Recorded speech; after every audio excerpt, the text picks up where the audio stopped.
Assalamualaikum warahmatullahi wabarakatuh. Apa kabar semuanya? Semoga ketika kalian menonton video ini dalam keadaan sehat walafiat. Kemudian di masa pandemi ini tetap jaga kesehatan, gunakan masker ketika ingin pergi keluar rumah demi menjaga kesehatan untuk kita dan keluarga di rumah.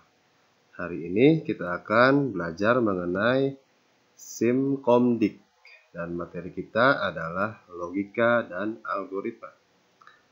Tentunya sebelumnya apa sih maksud dengan Simkomdik? Simkomdik merupakan singkatan dari simulasi komunikasi digital. Dan kalau kita rinci lagi, di sana ada 3 kata yaitu simulasi, yang berarti adalah metode percobaan atau eksperimen untuk memecahkan masalah dengan meniru kondisi nyata melalui media berupa audio, video, gambar, dan perangkat maupun komputer untuk mendeskripsikan keadaan sebenarnya. Kemudian yang kedua ada komunikasi, adalah proses pengiriman dan penerimaan data informasi antara dua atau lebih pengguna melalui media tertentu.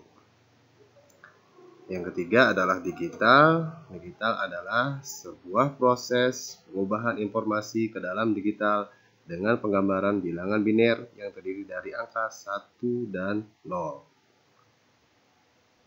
Secara garis besar, Simkomdik adalah sebuah media pembelajaran dengan menggunakan perangkat digital. Dan materi yang disampaikan juga hampir sama seperti materi TIK pada umumnya. Seperti penggunaan berbagai macam aplikasi mulai dari Office sampai aplikasi grafis.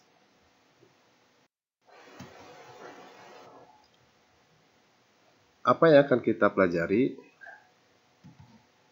Yang pertama adalah logika dan algoritma. Yang kedua adalah aplikasi pengolah kata, aplikasi pengolah angka, aplikasi pengolah slide, dan internet. Pelajaran internet ini adalah bagaimana kita berperilaku sebagai warga digital yang baik agar mengerti tentang aturan dan hukum yang berlaku di dalam dunia maya.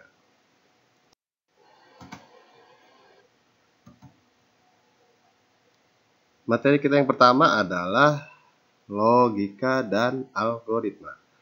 Sebelumnya saya telah mengupload materi ini di dalam Google Classroom. Semoga kalian mendownload dan membacanya sehingga ketika saya menjelaskan, kalian lebih mudah untuk memahaminya.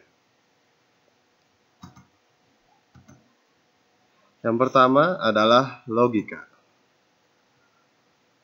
Logika berasal dari kata Yunani kuno yaitu logos yang berarti hasil pertimbangan akal pikiran yang diutarakan lewat kata dan dinyatakan dalam bahasa. Logika sebagai studi secara sederhana dapat kita batasi sebagai suatu kajian tentang bagaimana seseorang mampu untuk berpikir dengan lurus. Bisa disimpulkan juga adalah suatu kemampuan kita untuk bernalar, untuk memilih sebuah informasi atau memutuskan keputusan dengan tepat dan benar. Contoh logika di sini adalah, contoh dalam kehidupan sehari-hari adalah ketika orang sakit, kita harus membawanya ke rumah sakit. Itu adalah logika yang benar.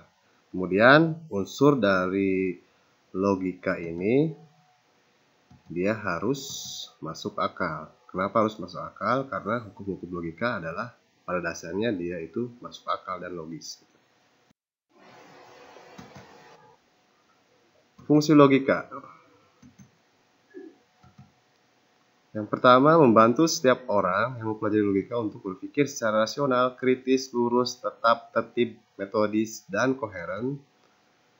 Menambah kecerdasan dan meningkatkan kemampuan berpikir secara tajam dan mandiri. Memaksa dan mendorong orang untuk berpikir sendiri dengan menggunakan asas-asas sistematis. Mampu berpikir rasional, kritis, lurus, metodis, dan analitis. Meningkatkan kemampuan berpikir secara abstrak, cermat, dan objektif. Manfaat logika. Melatih jiwa manusia sehingga bisa menghalus jiwa dan pikiran. Logika sangat memungkinkan Anda melaksanakan disiplin intelektual yang sangat Anda perlukan dalam menyimpulkan pemikiran. mampu mendidik kekuatan akal dan pikiran, serta mengembangkan dengan sehingga bisa melatih dan membiasakan dalam mengadakan penelitian mengenai cara berpikir. Kemudian studi logika mampu mendidik Anda agar bisa berpikir jauh lebih jernih. Yang kedua adalah algoritma komputer. Menurut Kamus Besar Bahasa Indonesia, algoritma adalah langkah-langkah logis dalam pengambilan keputusan untuk memecahkan suatu masalah. Kemudian, secara umum, algoritma adalah urutan langkah-langkah logis dan sistematis dalam penyelesaian masalah yang disusun secara terstruktur dan sesuai aturan yang ada. Fungsi algoritma. Menggunakan fungsi algoritma bisa digunakan untuk memecahkan program yang sulit. Menggunakan fungsi algoritma bisa menjadikan program yang besar menjadi program yang lebih sederhana. Fungsi algoritma bisa digunakan secara berulang-ulang atau lebih dari satu kali penggunaan. Memudahkan dalam pembuatan program, bisa mengatasi segala masalah dengan logika dan urut. Hal yang harus dipenuhi dalam pembuatan algoritma yaitu input. Input merupakan permasalahan yang dihadapi dan akan dicarikan solusinya. Kemudian ada proses, berupa langkah-langkah atau rencana yang harus dilakukan untuk mencapai tujuan akhir. Kemudian terakhir adalah output, berupa solusi atau tampilan akhir yang akan diperoleh. Di dalam algoritma ada juga yang disebut dengan flowchart. Flowchart adalah sebuah gambar yang menampilkan sebuah aliran proses sebuah pekerjaan dari awal sampai akhir untuk memecahkan suatu masalah. Secara umum, fungsi dari flowchart adalah menjelaskan urutan pelaksanaan suatu proses. Di dalam flowchart itu terdapat dua jenis flowchart, yaitu flowchart system. Tujuannya untuk menggambarkan aliran proses dalam sebuah sistem dan proses input, output, dan proses penyimpanan dalam pengolahan data. Yang kedua adalah flowchart program untuk menggambarkan aliran proses, urutan pekerjaan yang harus dilakukan dalam sebuah program yang diwakili oleh simbol-simbol tertentu untuk memecahkan masalah. Nah, ini adalah simbol-simbol dalam flowchart program. Di materi yang telah saya upload sebelumnya, kalian tolong baca dan pahami bagaimana fungsi dari simbol-simbol ini untuk membentuk sebuah alur dalam flowchart.